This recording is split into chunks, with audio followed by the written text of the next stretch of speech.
Hello, everyone. Welcome in. It's a Friday night here. I know you don't get many of these, but we have a Georgia commitment here, and he is roughly the size of a barge. That would be Georgia's newest commitment. Four-star offensive tackle Juan Gaston. A big recruiting pickup for Georgia. They beat out Oregon to land him. They beat out Tennessee to land him. Brandon, this is an in-state guy. Georgia's tackle class somewhat in flux here for the 2025 cycle. What do you make of Georgia closing the deal and landing four-star offensive lineman Juan Gaston? I think it's a pretty big recruiting win for Georgia. This has been a guy that I've wanted for the entirety of this cycle. One of the things I love about our state in this particular cycle is how deep it is on the lines of scrimmage. We obviously talk a lot about the defensive linemen when it comes to that. We think that Georgia's probably in a pretty good spot with a few of those. But I think that Gaston's an example of what exists on the offensive side when it comes to line of scrimmage. And listen, I think a year after Georgia really had a very lucrative haul with a lot of offensive linemen, to be able to come back and add guys of the caliber of Gaston to making sure that you're essentially supplementing your depth year after year, I think that's a pretty sizable win for Georgia here, no pun intended. I also love the fact that even though you're in a little bit different station of life than I am, you're very well aware of the Beauty and the Beast soundtrack. That makes me very happy to know. I got him ready to rip. The Gaston is maybe one of the all-time great Disney songs. I'll have to ask Jeff if we're able to get him on here. How many dozens of eggs does Juan Gaston eat on a daily basis? But like you point out there, big recruiting win for Georgia, both in terms of a literal sense, in terms of the way I think this offensive line class is shaped up. But just the size, again, you look back a year ago, the guys that they went out and landed, Daniel Calhoun, Nair Daniels, Michael Onui out of Texas. Those guys are all big, and we heard Kirby Smart talk about how they have to come into the program and cut some weight. Gaston's going to fall in that same camp there. He's 6'7", 345 pounds. They're just a truly massive specimen, but Georgia likes him a lot. And in a tackle class where, obviously David Sanders Jr. is the big prize here, and we'll find out later this month where he ultimately ends up going. But in a moment of honesty here, and I haven't talked with you about this, I don't feel good about Georgia's chances there with Sanders, despite that Georgia has been recruiting him for a long time, and for a long time was seen as the front runner there. That makes the addition of Gaston all the more important here with what Georgia's able to get. Massive offensive tackle from a Westlake program that has produced a lot of good players over the years. Georgia hasn't always been able to go in there and get them, but this is another tip of the cap to Stacey Searels and what he's been able to do in recruiting the offensive line, more specifically with recruiting the offensive line in the state of Georgia. You're actually touching on two things I think are really important here. I have to say that I've never been all that optimistic about Georgia's chances with David Sanders. In fact, I think it's been somewhat impressive. They have been as much of a factor in his recruitment as they have been, because ultimately it's just always been my assumption he probably ends up elsewhere. It's kind of funny, wherever the elsewhere is has seemingly changed a little bit over the course of time. But to me, it's always sort of felt like someone else other than Georgia there for him. So I think that makes the battle for a guy like Gaston even more important in that situation. I'd also say this, that you touched on something else that kind of stands out to me about this. Westlake is typically a very talent-rich program, and geographically speaking, that part of the world is not always where Georgia has done some of its best recruiting. And so to potentially get that pipeline established there, or at least, growing the opportunity to do that, I think that's another thing you can't discount here too. Obviously, it's not going to be Travis Smith, but when you look at the fact that Westlake year after year is going to have guys, being able to be a factor for some of those guys, I think is probably a pretty good thing. Yeah, it speaks to where I think the Georgia recruiting apparatus is, where and a year ago you could have pointed to Buford in the same way of Georgia's, maybe perhaps inability to land elite players from there. But, again, Georgia's not going to land every elite player that comes out of Westlake, that comes out of Buford.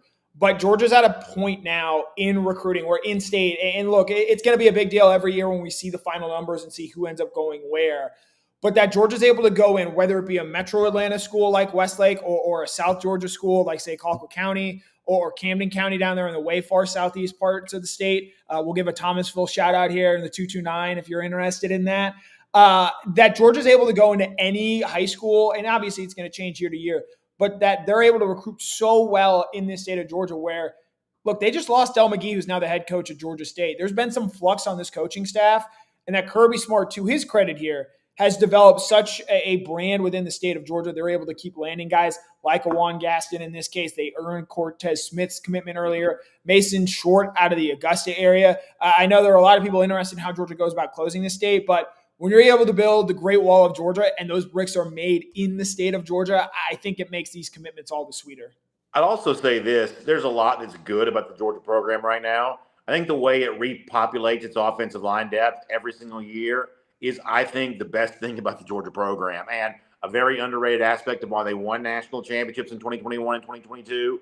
And if you want to go back many years ago, when you somewhat surprisingly lost a coach like Sam Pittman, I think a lot of folks wondered, was that the end of the so-called Great Wall? And would Georgia always have something from an offensive line standpoint that was less than what it was then? Because after all, that's the Andrew Thomases, that's Isaiah Wilson, who did become a first-round draft pick.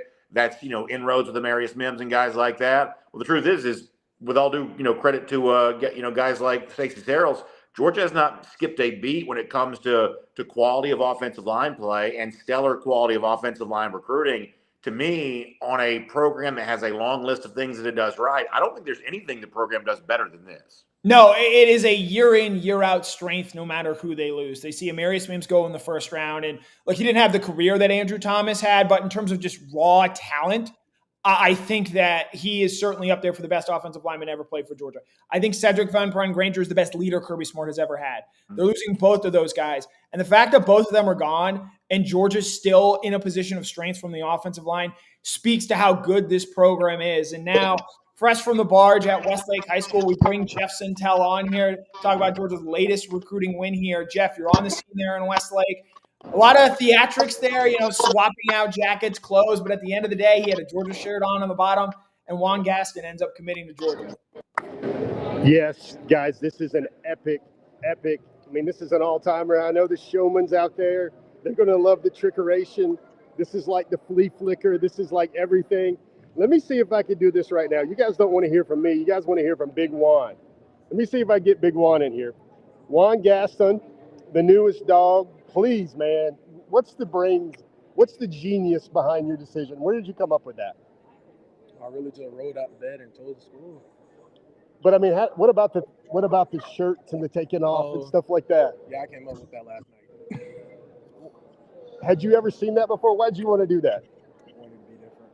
You definitely were different. You came out in the Georgia shirt, and everybody was like, "Oh man, this is not going to go good." Was there any reason to the shirts or anything like? You must be hot wearing four shirts like that. I was already sweating for practice, so it really didn't bother me. There are three things about this decision I've never seen before. One, you're on the practice field literally 30 minutes before you decide. You roll out here, and you have theatrics that would make Broadway and Hollywood proud. What did this decision come down to, man? What was the reason why, after a bunch of shirts and a bunch of wardrobe changes, you were a dog? It just came down to who I was closer with, what I have with the players on the team and some of the coaches. When did you know? I heard this was a tough week for you trying to figure this out. I knew last night around 2 o'clock in the morning when I was on the game. You were playing the game? Yeah. You were playing NCAA? I was. Who were you playing with? Tell me about that, man. I was playing NCAA with my teammate, D-line, Sekou Peters, and my right guard, D'Anthony Bateman. We was just on the game, chopping it up. And I just talking in my head and chose a school. Were you playing with Georgia? No, I was playing with Penn State. Hey, was he playing with Georgia? No, he was playing with Clemson. How does that come to your mind and all that, man? I really don't even know. Just popped up in my head. Juan, how was your family with it when you told them it was Georgia? I know a lot of people had kind of thought it was going to be Georgia. You had some strong comments about Georgia a lot. How much did it go back and forth in the last 2 months or so, 2 weeks or so? I really don't be on social media that much. So I really don't know. Yeah, my parents didn't know. Your parents didn't know? No, to just know. What did your mom say? Nobody knew besides my two friends. Who did you pick to do the? The hats, man? Who brought the Georgia hat out? That was D lineman Sekou Peters and right guard D'Anthony Bateman. So Sekou was the one you were playing the game with, right? Yeah. And then you called for an Oregon hat first. If you hadn't faked out everybody enough, you had to call for the Oregon hat first, right? Yeah. People say offensive linemen are not creative, that they're not brilliant, that they're not theatrical. I think you've rendered that opinion moot. How do you want people to regard this decision, man? Creative kid. People are going to be talking about this for years. Want to know lifetime. What are the Georgia Bulldogs getting in Juan Gaston Jr.? Athletic, 6'8", 380, left tackle. Left tackle. Did the coaches at Georgia know? Was this a surprise for them? Are they sweating it too? Nobody knew besides them two. Nobody knew besides those two, huh? Nobody. Juan, are you done? I know you had a distaste for all this recruiting, all these meetings, all these talks. Are you done? Are you going to visit any other schools, or are you going to be a dog? Period. Be a dog. Period. Juan, what does it feel like? Everybody took pictures. What did your mom say? What does your mom say when she sees that? She's like, "You dog," or was she like, "I'm gonna get you for that"? Like, what did your mom tell you after all that? I really don't know. I was not paying attention. I was trying to get done with the photos. All right, guys. That's one. We had him for a good 4 or 5 minutes. I've got to do some reporter business. You guys would have rather talked to me anyway. Brandon, Connor, I hope you guys enjoyed that. There is video up right now on DawgNation.com and the DawgNation YouTube channels of this theatrics here at Westlake High School in Atlanta. Guys, we'll send it back to you. Thank you there, Jeff. Truly one of a kind. I didn't even know if we were going to get Jeff, and not only do we get him, but he delivers. Juan Gaston, the man of the hour himself. You hear him talking there about why he picked Georgia. I think the fact that he was up at 2 a.m. playing college football 25, like some of us maybe on this chat tend to do so, makes it all the more encouraging there. But, BA, did you like what you had to hear there from Juan in terms of why he picked Georgia, what Georgia is getting, a 6'6", 380-pound offensive tackle? Yeah, I do like that. And I love the way that he described that. Hey, I'm, as you mentioned, the dimensions and also athletic. You can't certainly beat that. And, I do think there is definitely a lot to like about that. And I'm a big fan of theatrics when it comes to this. I have a very high tolerance for drama pre-signing day, and I guess not quite such a high tolerance for drama on the other side of signing day. So if you want to make your commitment announcement into a show, if you want to kind of turn that into a little bit of a swerve here and there, I've got no problem with that whatsoever. So I'm very happy with that. I'll also say this, we weren't too happy the other day, at least people like me weren't, when C.J. Wiley made a college announcement without telling his parents first. It sort of felt like there maybe should have been a little bit of parental intervention on that prior to him choosing Florida State. But Juan Gaston surprising his parents, you may not be surprised to find out that works out just fine for us. Works out just fine there for the Georgia Bulldogs. A big commitment, number 187 overall player, a big win for this Georgia recruiting class. I think, again, as you heard Juan talk about it, what he brings to this team. Look, there just aren't a lot of 6'6", 380-pound offensive linemen out there. And obviously he's going to reshape his body when he gets to Georgia. But that you're able to get a caliber player of that size, of that stature in your own state, beating out a program like Tennessee, which we can get into this here if you want to, Brandon. They've made some inroads in recruiting there when it comes to recruiting the state of Georgia in particular, so that they're able to hold off and land a Juan Gaston at the expense of a Tennessee, at the expense of an Oregon that is doing incredibly well, so much so that Kirby Smart, maybe tongue-in-cheek, but I think there's a little truth there, said something about Oregon's NIL package and what they're able to do there. That they're able to beat out those two teams makes this a significant win for Georgia. Yeah, when it comes to Tennessee, I said this on DawgNation Daily the other day, that what Georgia has done to Tennessee in recent years has been domination, but it hasn't been total obliteration. In other words, Georgia has beaten Tennessee badly, but not so badly that it wants to quit the sport, that it wants to disengage. The truth is they're still out there trying. We saw that with Christian Gass the other day, and you see them being a major factor with Faison Brandon, the quarterback for class of 2026. Tennessee is still a factor in the sport, despite the fact they seemingly haven't gotten any closer to Georgia. And so I do think beating Tennessee, they seemingly have a very organized NIL structure. I think that beating them in a battle like this, I think it probably, does matter, because while Georgia has gotten the best of the Vols on the field, Tennessee is still trying to nip at UGA's heels. So anytime you have a chance to kind of push them back, of course you want to do that. And of course, as you said, the Oregon factor here too, not necessarily to the degree that Georgia's going to notice it yet, but in other situations, there aren't three programs in America that are probably better at talent acquisition overall than what Oregon is right now when you combine both transfer portal and recruiting. So even though it's a huge geographic advantage for UGA, I think you got to, wave a little bit of a flag when you beat Oregon in a situation like this too. Right, and these are programs that Georgia's going to see moving forward. Obviously, they played Tennessee this year. I think everyone expects Oregon under Dan Lanning to be a college football playoff contender. And so when you're able to beat programs out like that, it makes these wins, in my mind, all the more significant as Georgia lands 4-star offensive lineman Juan Gaston here on a Friday night. We won't keep you guys too much longer here, but again, you beat Tennessee, you beat Oregon, you land an in-state player, continue to add and build this class.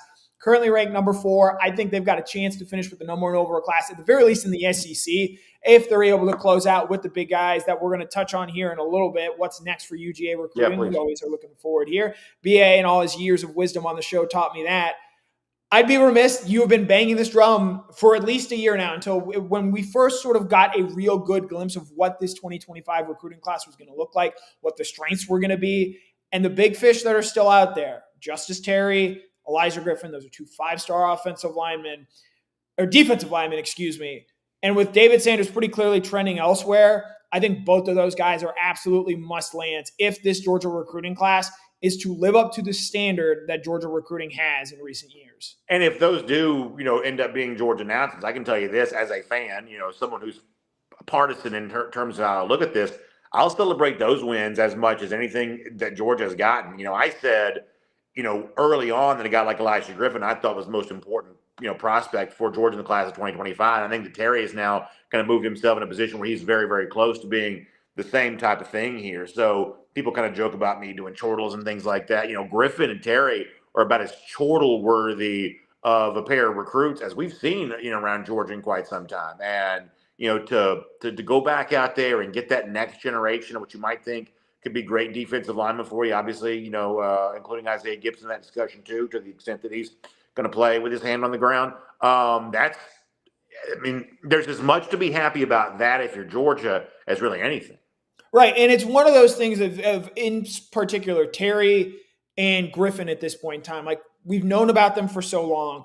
It seems like they're Georgia leans. I know obviously Terry was at one point a USC commit, but he has since backed off that. And I think very clearly is trending back towards Georgia, at least as we sit here on August 2nd.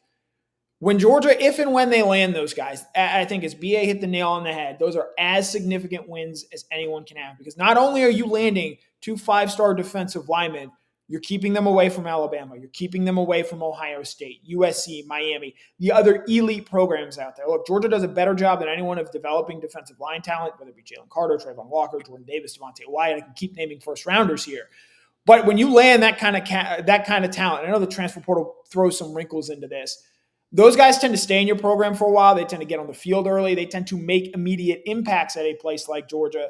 And so because of that, those 2 guys, as much as we sit here and we praise the Juan Gaston win and what it means for Stacey Searles, if Trey Scott closes things out and lands Justice Terry and he lands Elijah Griffin, he can name his price because that speaks to why he is at Georgia and what he is doing here. Well, I'll tell you the other thing that would be, very, very important about that is a year ago when guys like transfers like Nolan and Overton are going other places, when you had class of 2024 defensive linemen, there was clearly a price tag for some of those guys. It seemed like Georgia just didn't want to go there on some of those. And the question I asked at the time is, okay, it's okay to say you're not going to pay certain prices for certain players, whether it be transfers or recruits, but what is your plan to bring in elite defensive linemen? Because right now that's become a very pricey position. Well, it seems like that whatever is required, whether it be NIL or selling development or whatever else, it seems like Georgia has figured all that out. Now, obviously, Terry and Griffin aren't, done deals, and Georgia hasn't won those battles as of yet, but you do feel, I think, good about them right now, which sort of speaks to that whatever the modern landscape is, when it comes to guys like this, Georgia is figuring out just as well as anybody, even though they weren't necessarily a major player for the elite transfer defensive lineman in this particular, most recent transfer portal window, and, probably did not quite get in on the priciest recruits at that position for the class of 2024 either. Right. And I think part of that is I think Georgia has an understanding both of recruiting the state and knowing the class because they do so much work ahead that they were maybe willing to be more conservative in terms of spending big and recruiting for those 2024 recruiting wins on the defensive line, knowing you've got these guys coming and those are the guys that you have to put in there. But we've gone about 20 minutes now. Closing thoughts, the big news of the night, Juan Gaston. He's got biceps to spare, the size of a barge, eating 5 dozen eggs a day. Georgia's got our man. No one fights like Stacey Searles. No one wins on the recruiting trail like Stacey Searles. Brandon, What do you take away? What's your big takeaway of Georgia landing Juan Gaston? Man, I'm really happy about this. I love in-state linemen like this. I love the fact that Georgia was seemingly able to kind of win this in a fairly drama-free, manner. Other than the obviously ceremony where Gaston had some fun with that, but this seemed to be a pretty straightforward win for Georgia, pretty decisive win, I would say, for UGA. And you're in any given year, you're always going to want offensive tackle prospects of this caliber. You want to keep doing it year after year, and right now, that's exactly what Georgia's doing. Yeah, I think B and I are alike in that we are both old school recruiting heads. We like the late drama, the showmanship that comes on signing day. But with Juan Gaston, it was a guy Georgia always had to land in this class out of Westlake High School, a player of that size, that caliber in state. Stacey Searles gets it done. Georgia lands another big recruit in the Great Wall of Georgia, 4 offensive linemen in this recruiting class. And as anyone knows, Georgia is not done yet on recruiting. Some big names are still out there. Jeff Sentell is going to have you covered on that. Obviously, he joined us earlier in the show. If you're watching this after the fact, make sure to go back and watch that interview he did with Juan Gaston. He's got more up on the DawgNation YouTube page, along with the DawgNation homepage as well, where at 9:45 on Monday morning, you can catch Brandon Adams, the latest edition of DawgNation Daily. I'm sure we're going to talk some recruiting there. Fall camp in full swing. We're going to have a ton of stuff for you guys over the month of August. We are, I think, 4 weeks from tomorrow. Georgia, Clemson in Atlanta. We're all looking forward to it. But tonight, big recruiting win for Georgia. Juan Gaston, 4-star offensive lineman, Westlake High School, an area where Cam Newton went there, A.J. Terrell went there, big name players that have not gone to Georgia in the past. Georgia lands one in Juan Gaston. So for Brandon Adams, my name is Connor Riley. This has been a DawgNation production. Georgia lands 4-star offensive lineman, Juan Gaston.